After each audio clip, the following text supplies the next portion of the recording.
Salut à tous, on se retrouve pour la partie 2 de la vidéo débat de société. Alors c'est parti, installez-vous bien confortablement. J'espère que vous allez bien, que tout va bien pour vous. Mettez-vous bien tranquille, bien à l'aise, bien au calme. Préparez votre thé, votre café ou votre pain au beurre chocolat. Et c'est parti.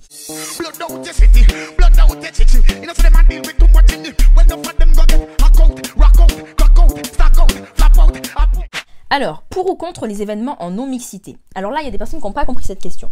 Les événements en non-mixité, je parlais surtout des événements politiques. En fait, il y avait eu une polémique il y a quelques années, je crois, du collectif Moissy qui avait organisé, je crois, une conférence ou un événement où seules les femmes noires étaient conviées, parce que c'était un événement un petit peu politique où justement le but c'était de parler entre femmes noires. Et ça avait fait polémique, ah là là, mais comment vous pouvez interdire aux gens de venir à l'événement? Ici c'est la République, tout le monde a le droit d'aller où il veut. Alors qu'en réalité, ces gens-là, si on n'avait pas interdit, si on n'avait pas restreint qu'aux femmes noires, ils ne seraient même pas venus à la base à l'événement. Alors moi je suis, c'est pas que je suis pour ou contre, c'est qu'en fait je comprends le besoin de faire des événements en non-mixité. Moi personnellement, je ne ressens pas forcément là le besoin d'aller dans un événement en non-mixité, mais je comprends l'idée, le but, et du coup, je ne suis pas du tout contre. Parce qu'en fait, c'est simple, il y a des sujets, il faut parler entre personnes concernées. Tu comprends? Par exemple, dans le cas où vous voulez faire une commission, vous voulez parler de l'indépendance de la Martinique, je ne vois pas pourquoi des gens qui ne sont pas martiniquais viendraient à l'événement pour donner leur avis, parce que ils ne sont pas concernés. De la même façon, quand vous avez les alcooliques anonymes, si vous n'êtes pas alcoolique, pourquoi vous allez aller à la réunion? Vous allez mettre mal à l'aise les gens, vous allez accaparer l'attention, vous n'êtes pas à votre place en fait. Laissez les gens concernés parler entre eux. Donc c'est pareil, quand vous avez par exemple des personnes qui subissent l'islamophobie, qui ont envie de se mobiliser et de faire une réunion entre personnes musulmanes, pourquoi vous voulez vous ramener là-dedans? C'est normal qu'il n'y a que les personnes musulmanes qui sont concernées parce qu'elles vivent ce problème, elles ont envie d'en parler ensemble, elles ont envie de parler de l'oppression qu'elles subissent et d'y trouver des solutions ensemble. Elles n'ont pas envie qu'une personne catholique vienne dire non mais vous savez, moi je comprends pas ce que vous racontez. Enfin voilà, à un moment donné, il faut savoir où est sa place, c'est tout. De la même manière, il y a quelqu'un, je sais plus du tout qui c'est, mais qui avait dit, c'est comme quand des salariés préparent une grève, ils vont pas inviter l'employeur. Et ben c'est la même chose en fait. C'est logique. Donc les événements en non-mixité, en politique, ça a du sens. Ça a du sens et ça peut choquer, c'est vrai, mais essayez de réfléchir au-delà de votre choc. Essayez de vous dire pourquoi est-ce que les personnes ont besoin de se retrouver entre elles. Parce qu'on a l'habitude qu'à chaque fois, il y a des personnes qui ne soient pas concernées, qui viennent prendre la parole, qui viennent s'accaparer la parole, qui viennent parfois poser des questions stupides et qui nous font perdre du temps. Donc c'est ça aussi la question. Et de la même façon, si par exemple demain, il y a une conférence, une réunion sur le colorisme et que c'est réservé aux femmes noires foncées de peau, je ne vais pas les m'offusquer en disant « Ah, pourquoi moi j'ai pas le droit d'y aller ?» Ben j'ai pas le droit d'y aller parce que tout simplement je suis pas concernée par ça. Moi je fais partie du prisme qui bénéficie du colorisme, donc je peux comprendre que ma place elle soit pas là en fait. Parce que je vais venir pour dire quoi en fait? Pour ou contre la légalisation du cannabis? Alors là, il y a 79% de pour et 21% de contre.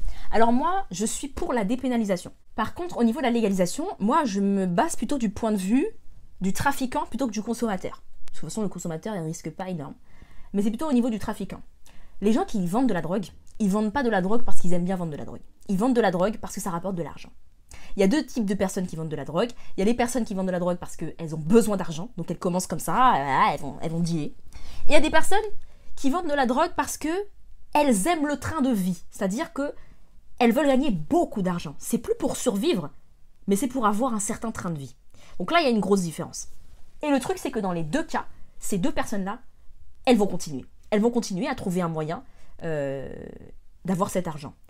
C'est-à-dire que quelqu'un qui survit comme ça, vous lui enlevez ça, il va trouver autre chose. Donc ça ne va pas réduire la délinquance, enfin je pense pas en tout cas que ça va réduire la délinquance en France, parce que les gens vont vendre d'autres choses et vont passer à d'autres types d'infractions. Je ne sais pas moi, des braquages, des cambriolages, ce genre de choses. Donc je pense que c'est un peu fallacieux comme argument. Cet argument-là pour moi il est un peu bancal. On peut autoriser le cannabis pour d'autres raisons, mais l'argument de ça va réduire la délinquance, c'est pas vrai. Il faut déjà s'intéresser à pourquoi les gens ils entrent dans la délinquance, et quand on s'intéresse on voit bien que bah non en fait, vous allez légaliser, qu'est-ce qui va se passer? L'État va taxer, il y aura des magasins tenus par des bobos parisiens, voilà, mais les personnes qui actuellement se font de l'argent dessus ne vont absolument pas être appelées pour tenir ces magasins. On sait très bien comment ça va se passer. Donc en fait, je suis pas pour... c'est pas que je suis pour ou contre, mais c'est que je trouve que parfois les arguments sont un peu simplistes. Et il faut essayer de bien étudier qu'est-ce que Comment on s'occupe des personnes qui aujourd'hui vivent du trafic? Comment on va faire? Parce que le mec qui gagne des millions grâce au trafic de drogue, vous croyez qu'il va rester sans rien faire en fait? Selon toi, les peuples martiniquais et guadeloupéens ont-ils besoin d'un leader? Et là, on a une victoire du oui. 1110 personnes ont voté oui et 491 personnes ont voté non. Et là, je comprends pas parce que pourtant, je vous ai bien éduqués, les enfants. Je vous ai bien éduqués. Je vous ai dit plusieurs fois, on n'a pas besoin de leader, il ne faut pas attendre un leader. Vous attendez une personne providentielle pour agir, eh ben vous allez attendre longtemps. C'est une erreur. Je pense qu'il ne faut pas qu'on attende d'avoir un leader pour agir. On n'en trouvera pas. On n'en trouvera pas. Qu'il y ait une organisation, oui. Qu'il y ait un petit peu de professionnalisation, oui. Mais un leader, une personne providentielle, non, c'est risqué. Et de toute façon, ça n'existe pas. Il n'y a pas de personne providentielle. Mais comme je vois que vous êtes pour avoir un leader, alors je vais vous demander de me dire en commentaire qui est-ce que vous voyez en leader. Parce que moi, ça m'intéresse quand même. Bien sûr, je ne commenterai pas ça parce qu'après, on va croire que je suis contre ces personnes. C'est pas ça. Je suis pour tout le monde, j'aime bien tout le monde, mais je ne vois personne en leader. Et ne venez même pas de me dire que moi, je dois être une leaduse parce que j'ai pas envie. Place des Noirs n'est pas en France. Nous devons retourner en Afrique ou aux Antilles. Pour toi, cette affirmation est-elle vraie? Et là, il y a 1287 personnes qui ont dit non et 669 personnes qui ont dit oui. Alors pour moi, cette affirmation n'est pas vraie. Pourquoi? Parce que le devrait me dérange. Je pense que la cause afro, c'est se battre pour la liberté. La liberté de notre peuple. Et la liberté, c'est de vivre comme on le veut. D'accord? Donc pour moi, il faut qu'on prenne en compte les disparités qu'il y a entre les différentes personnes noires. Toutes les personnes noires ne pensent pas de la même façon et tout le monde n'a pas le même rêve. En fait, il y a des noirs, ils n'ont pas envie de vivre en Afrique, il y a des noirs, ils n'ont pas envie de vivre en Martinique, en Guadeloupe, tout ça. Il y a des noirs, par exemple, ils sont fans de la Corée, ils ont envie de vivre en Corée ou en Bolivie ou aux États-Unis. Et je vois pas pourquoi ils devraient forcément avoir leur place aux Antilles ou en Afrique. En fait, faut comprendre un truc. Les personnes blanches, elles se posent pas ces questions-là. Elles vont s'expatrier à Dubaï, au Canada, en Afrique du Sud, elles vont vivre partout. Elles ne se posent pas la question de c'est ma place, c'est pas ma place. C'est ce mode de vie-là qu'on mérite en fait, c'est tout. C'est pas se dire je dois être là ou là-bas. Non, moi je suis pour qu'on puisse vivre où on veut. Donc si vous êtes noir, vous avez le droit de vivre en France, aux États-Unis, au Canada, en Bolivie, en Corée. C'est ça. Mais la vraie question, le problème qu'on a aujourd'hui, c'est que dans le système dans lequel on est, ceux qui veulent vivre en Afrique ou aux Antilles ne le peuvent pas toujours. Et c'est ça qu'il faut qu'on change. C'est ça qu'il faut qu'on essaye d'avancer dans le système. C'est permettre aux gens qui le veulent de rentrer. Aux Antilles, il y a des difficultés. Quand vous demandez une mutation pour pouvoir travailler aux Antilles ou pour déménager, c'est difficile parce qu'on sait qu'on privilégie les personnes blanches de France. Voilà, c'est tout un système colonial qui est foutu comme ça. Donc ça, c'est un problème. Ceux qui veulent rentrer ne peuvent pas. Deuxième problème, c'est aussi que on est éduqué à ne pas vouloir rentrer. Et ça, c'est quelque chose aussi qu'il faut qu'on travaille. Il faut qu'on revalorise nos territoires en se rendant compte que ce sont des terres d'opportunité, des terres de création, des terres d'innovation et qu'on a notre place là-bas aussi. Voilà, c'est plus dans ce sens-là. Donc moi, je suis pour qu'on valorise nos territoires et qu'on incite les gens à y aller, mais surtout pas qu'on les oblige parce qu'il y a des gens qui ne voudront pas et c'est bien leur choix et on ne va pas leur en vouloir pour ça. Le combat pour les droits des LGBT doit-il être pris en compte dans le monde afro-militant? Et là, il y a eu 1163 voix pour oui et 580 pour non. Et bien moi, je pense que oui. Il y a des gens qui pensent que c'est un combat secondaire et qu'il ne faut pas du tout le mélanger, la cause noire est plus importante. En fait, vous oubliez qu'il y a des noirs qui sont LGBT. Il y a des noirs qui sont LGBT, des personnes noires qui sont LGBT. Et ces personnes noires, elles sont autant noires qu'LGBT. Donc vous ne pouvez pas leur demander de choisir entre les deux. Et vous ne pouvez pas leur dire venez vous battre avec nous pour la cause noire. Par contre, vos conneries là, on verra ça après. Par contre là, en attendant, nous on va vous discriminer, vous humilier, vous taper, vous lyncher. C'est pas possible. Et moi je ne marcherai pas avec vous. Il faut qu'on apprenne à respecter toutes les personnes noires dans leur diversité. On doit inclure ce combat et on doit tous apprendre collectivement à s'informer sur ces questions et à ne pas être nous-mêmes oppresseurs. Parce que c'est facile de pointer un système colonialiste. C'est facile de dire que les blancs ne nous respectent pas ou je ne sais quoi. Mais nous aussi, est-ce qu'entre nous on se respecte? Est-ce que nous, en tant que personnes oppressées, on n'est pas en train d'oppresser nos propres frères parce qu'ils sont gays ou parce qu'ils sont trans? Moi, je ne suis pas la reine de ces questions. Je ne connais pas tout. Je ne vais pas. C'est pas moi qui vais faire votre éducation à ce sujet. En plus, je ne suis pas concernée. Je ne vais pas voler la parole aux concernés. Mais je suis de tout cœur avec les personnes LGBT. De la même façon qu'il faut inclure le combat féministe dans la cause noire, évidemment. Évidemment. Il faut qu'il y ait tout ensemble. Et si vous ne voulez pas si vous voulez pas vous instruire sur ces sujets-là, moi je marcherai pas avec vous. Je marche pas avec des homophobes, je marche pas avec des misogynes, c'est pas mon délire. Je ne vais pas choisir entre tout ça. Pour la prochaine question, un ou une activiste noire qui sort avec un ou une blanche perd en crédibilité.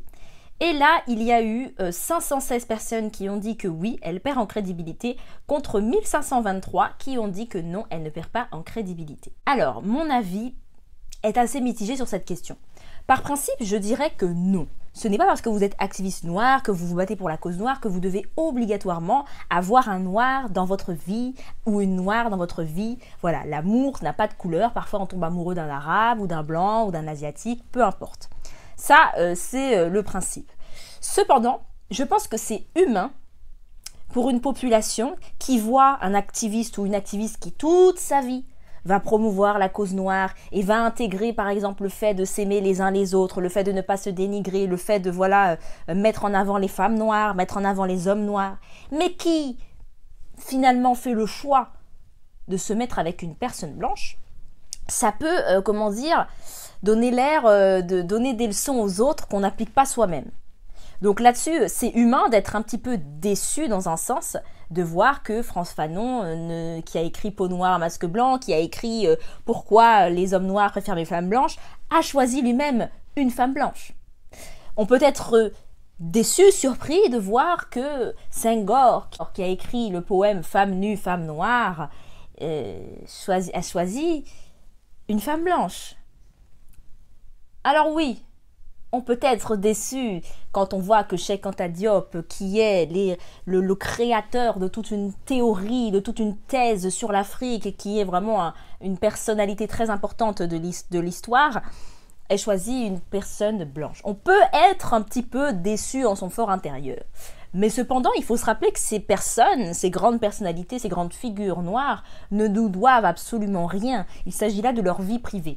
Donc il faut départager, il faut réussir à distinguer la vie privée de la vie publique. Voilà, la vie publique, c'est les actions qu'ils opèrent par leurs travaux de recherche, par leur militantisme sur les causes. Et leur vie privée, c'est leur vie privée. Mais il est vrai que si dans la vie privée, tu n'appliques pas ce que tu prônes dans la vie publique, il y a peut-être là une dissonance cognitive qui fait que les gens ne vont plus te prendre au sérieux. En fait, il ne faut pas aller lyncher des personnes qui ne vont pas sortir avec des personnes noires, ça c'est non.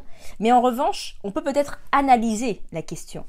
Pour moi, il y a une différence fondamentale entre quelqu'un qui est militant ou activiste pour la cause noire et qui, en ce moment, sort avec une personne blanche, ou une personne arabe, ou une personne asiatique, et une personne qui milite pour la cause noire toute la journée, mais qui en réalité sort tout le temps avec des personnes autres que des femmes noires. Et pareil pour une femme noire. C'est-à-dire que si on remarque qu'en fait la personne n'a jamais touché le black love, l'amour noir, on peut se poser des questions et se demander si au sein de sa vie privée, il n'a pas un certain complexe à aller vers les femmes de chez lui. Donc pour ma part, ça ne les décrédibilise pas, parce que leur discours qu'ils vont porter est quand même vrai, leurs travaux est quand même vrai, mais cependant, il est vrai que ça peut décevoir dans un sens, et c'est humain. Moi, je me mets à la place de la femme noire foncée de peau, qui ne se voit nulle part dans les médias comme la belle, l'amante, celle qu'on désire, celle qu'on veut marier, celle qu'on convoite, celle qu'on veut courtiser.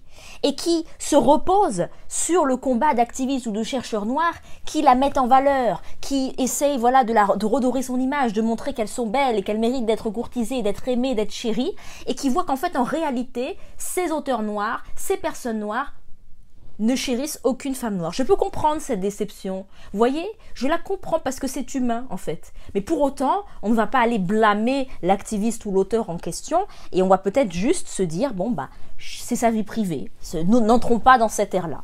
Mais il est vrai. Moi, voilà, je suis un peu... Bon, j'avoue, mon explication, elle n'est pas très claire. Hein. Elle est un peu mitigée. Mais c'est parce qu'en effet, je trouve que la question n'est pas si simple. C'est la fin de cette vidéo, j'espère que vous avez apprécié. C'est une vidéo un petit peu pas comme les autres, j'avais envie de faire une vidéo un peu plus légère, où on discute ensemble, on débat ensemble. Pour moi, c'est toujours intéressant de voir ce que vous pensez, hein. On n'est pas obligé d'être d'accord sur tout. Vous avez apprécié cette vidéo, déjà je vous remercie de m'avoir suivi. Si vous appréciez cette vidéo, n'hésitez pas à liker, à la partager et à commenter aussi vos avis, vos opinions. Je vous invite, si vous appréciez ma chaîne, à la soutenir financièrement. Vous vous rendez sur mon compte Utip, c'est en barre d'infos. Vous avez juste à cliquer sur le lien et vous pouvez me faire des dons. Je vous embrasse très fort et on se revoit bientôt. Blood out your city, blood out your city. You know, so them a deal with too much in it. When the fat them go get